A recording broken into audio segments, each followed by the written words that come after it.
अंधेरे में अनजान मन। हेलो दोस्तों, मेरी कहानियाँ आप सभी को बहुत पसंद आती हैं। तो आप सभी वीडियो तो देख रहे हैं मगर पेटीएम नहीं कर रहे हैं। मुझे पेटीएम की सख्त आवश्यकता है और जिस किसी ने भी अभी तक मेरे इस चैनल को सब्सक्राइब नहीं किया है वो तुरंत कर ले। और बाजू में एक घंटी बनी हुई है, उसे दबाकर मज़े का दुगना लाभ ले। चलिए मैं अब कहानी पे आती हूँ। दोस्तों, मेरा नाम सुनीता शर्मा है और मैं अभी 37 साल की हूँ। 37 साल ये वो उम्र है जब आपके बच्चे बड़े हो चुके होते हैं। वो अपनी बहुत सी जिम्मेदारियाँ खुद उठा लेते हैं और आप काफ़ी हद तक फ्री हो जाते हैं। मैं 22 साल की थी जब मेरी शादी हुई। शादी के 3 साल बाद एक बेटा हुआ और फिर 2 साल बाद एक बेटा हुआ। दोनों स्कूल में पढ़ रहे हैं। पति का अपना बिजनेस है।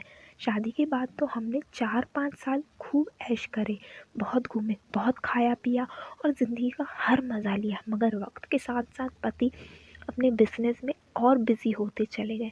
कुछ काम भी उनका जम नहीं रहा था तो काफ़ी चिड़चिड़े से भी हो गए थे। मगर सबसे बुरी बात ये हुई कि आपने काम की टेंशन की वजह से कमज़ोर होते चले गए। पहले तो कभी कभी ही था मगर अब हर बार यही होता। जल्दी काम हो जाता है और इतनी जल्दी में मुझे पता ही नहीं चलता है कि कब शुरू हुआ और कब ख़त्म। इस वजह से मैं बहुत नाराज़ और दुखी भी हो जाती थी। और मैं सच बताऊं तो अभी जितनी ये स्टोरी सुन रहे हैं उनमें से कई एक दो धक्के में ढेर पड़ जाते हैं। मैं हर कोशिश करती और मेरी तसल्ली करवाए और भी बहुत सी कमज़ोरियाँ हो चुकी थी। मैंने फिर भी बुरा नहीं माना मगर मुझे भी तो संतुष्टि चाहिए। मैं अक्सर कहती, अपनी इस फुलझड़ी का इलाज करवा लो, इसे फिर से बम बनाओ। मुझे इस मुर्दा ककड़ी से कोई मज़ा नहीं आता। मगर पति ने कभी मेरी बात सुनी ही नहीं। उन्हें शायद अपनी कमज़ोरी की बात चुभती थी तो वो हमेशा मुझे डांट देते। मैं मन महसूस कर रह जाती। धीरे धीरे मेरे मन में उठने वाली ज्वाला अब हर वक्त धधकते लगी और कभी कभी मासिक के बाद तो मुझे खुद को संभालने में बड़ी मुश्किल आती। मुझे फिर अपने हाथों से ही काम चलाना पड़ता था। कभी कभी मुझे बड़ी शर्मिंदगी भी होती, यह सोचकर कि अगर कोई देख ले तो क्या सोचे कि इतनी खुजली है इसे। मगर इतनी आग लगी थी कि जितना भी पानी आता आग ना बुझ पाती। आपको एक किस्सा बताती हूँ। एक बार मैं ब्यूटी पार्लर गई, वहाँ पर मैंने वैक्सिंग करवाई और वहाँ पे तो मुझे फीलिंग आने लगी और मैं कोई और दुनिया में जाने लगी। बस फिर क्या था, कुएं से पानी निकलने लगा। फिर पार्लर वाली ने साफ किया। ये सब होता रहा। शायद उस लड़की ने भी भाप भाप लिया था कि मेरे अंदर कुछ गड़बड़ चल रही है। के बाद वो बोली, और कुछ मैडम? मैंने कहा, और कुछ क्या, और कोई सेवा भी तुम कर सकती हो? वो बोली, आप बोले तो अगर कर सकती हूँ तो कर दूंगी। मैंने पहले लड़की को देखा, अच्छी गोरी चिट्टी, किसी अच्छे घर की लगी। मैंने कहा, कितने पैसे में काम लेती हो यहाँ? वो बोली, मुझे 7,000 मिलते हैं 1 महीने के। मैंने कहा, 1 घंटे में 7,000 कमाना चाहोगी? वो बोली, क्यों नहीं, मुझे तो वैसे भी पैसे की ज़रूरत है। मैंने कहा, तो ठीक है। वो बोली, ओके, कहिए। मैंने इशारा करते हुए बोली कि खा जाओ इससे। मैंने अपना पर्स खोला और उसमें से उसे 500 के 14 नोट निकाल लिए और उस लड़की को दिखाकर वो नोट गिनने लगी। लड़की मेरे सामने आई। फिर उस लड़की ने कुएं के दर्शन किए और वो बोली, क्या बात है दीदी, कुएं का पानी गले तक भरा हुआ है। मैंने बोली कि अब पैसे मिल तो गए हैं तो फिर सवाल कैसे, जल्दी से काम करो। देखो, बोली, जी दीदी। बस उसने शुरू की तो मुझे तो नशा छा गया। मैंने आंखें बंद करी और कुर्सी पर पीछे को कुछ समय तक ये सिलसिला जारी रहा। 2-3 धारे तो इस लड़की के मुंह पर भी गिरी और मेरे इशारे पर वो चाट भी गई। फिर उठकर अपने आप को सेट किया। जब जाने लगी तो लड़की बोली, मैडम फिर कभी सेवा की ज़रूरत हो तो बताना। मैंने उसे पैसे दिए और घर वापस आ गई। मगर घर आकर जब मैं नहाई तो सामने लगे फुल साइज शीशे में अपने आप को ज्वाला फिर से भड़क गई। मेरी फिर से इच्छा हुई और खूब सारा आनंद लिया। अभी तो 7,000 की मरवा कर आई हूँ, इतनी जल्दी फिर से नहीं। मैंने जल्दी से कपड़े पहनकर बाहर आ गई। शाम को हमारे एक पुराने मित्र थे, उनकी लड़की की शादी में हमको जाना था। मैं बड़ा सच धज कर तैयार होकर अपने पति के साथ शादी में गई। मेरे पति भी बड़े रोमांटिक मूड में थे। गाड़ी में सभी मुझे छेड़ते गए। पार्टी बड़ी शानदार थी। डीजे चल रहा था, शोर शराबा था। हाँ हाँ, शराब भी थी। तो पति ने नैपकिन में लपेट कर एक पैग मुझे भी दिया और मैंने गटक लिया। इसके बाद एक मैंने खुद ही ले लिया। चिकन मटन सब उड़ेला। 2 पैग ही मेरी लिमिट है, इससे ज़्यादा मैं लेती नहीं, वरना मैं डगमगाने लगती हूँ। मगर 2 पैग ने मुझे बहुत ही अच्छे सुरूर में ला दिया।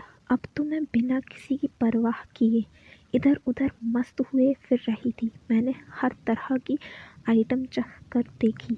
शादी का खूब मज़ा लिया। बहुत से लोग मुझे घूर रहे थे। शायद उन्हें पता चल गया था कि मैंने पी रखी है और मैं नशे में हूँ। शायद वो इस फिक्र में थे कि मैं कहीं पर अटकूं, गिरूं और वो मुझे संभालने उठाने के बहाने सब कर सके। चाहती मैं भी यही थी, मगर ऐसा मौका नहीं बन रहा था। पति तो अपने दोस्तों के साथ दारू पीने में मस्त था और मैं अकेली इधर उधर धक्के खा रही थी। फिर मैं वॉशरूम गई।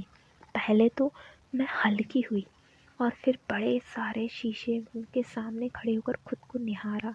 थोड़ा बाल सेट किया, अपनी साड़ी का पल्लू सेट किया।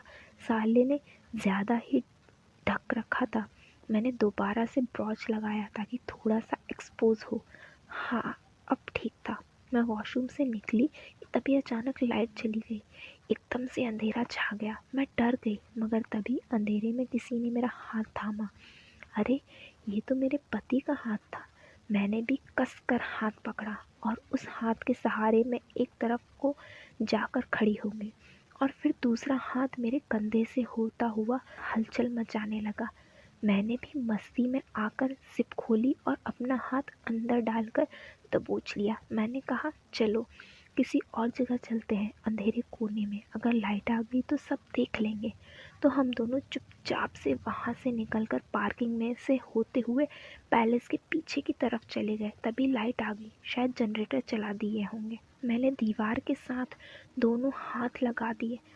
अरे अरे अरे, मुझे ऐसा लग रहा है कि वीडियो देखने वालों ने भी पैंट में हाथ डाल दिए हैं। अब आगे क्या हुआ सुनो।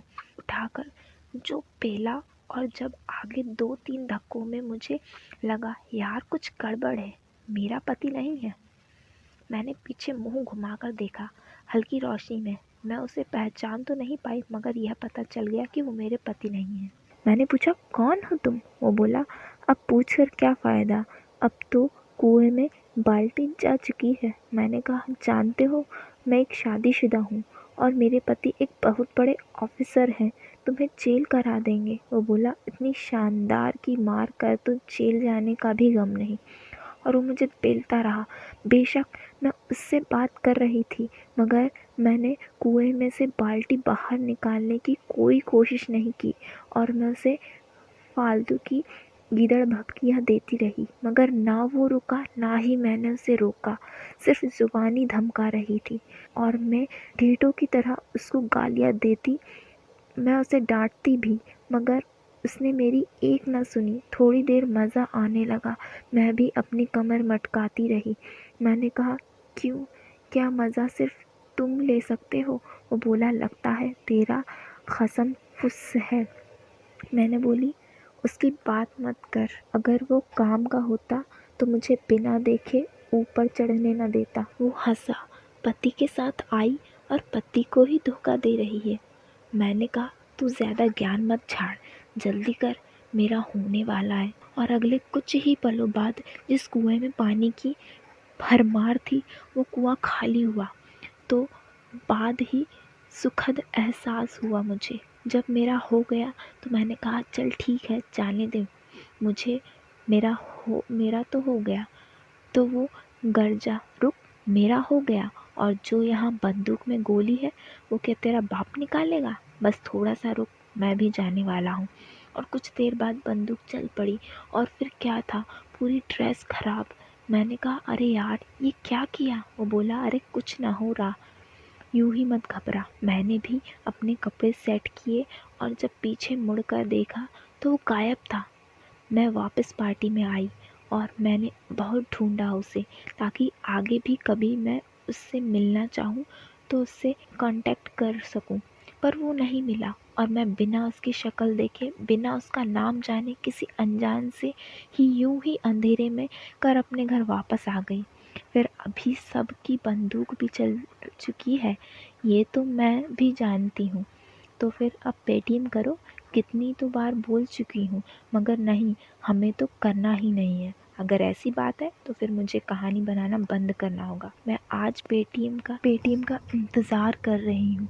दोस्तों, जाते जाते आपको सिर्फ कुछ काम करना है। पहला काम, मुझे कमेंट करके ज़रूर बताएं कि आपको मेरी कहानी कैसी लगी। दूसरा काम, अभी तक चैनल को सब्सक्राइब नहीं किया है तो जल्दी से कर लो। वहीं बाजू में एक घंटी है, उसे दबा दो, जैसा तुम्हारी गर्लफ्रेंड या बीवी के दबाते हो। तीसरा काम, मुझे पैसों की कमी है, मुझे पेटीएम करें। अगर वो नहीं कर सकते तो आप मेरे नंबर पे जाके रिचार्ज करवा दें।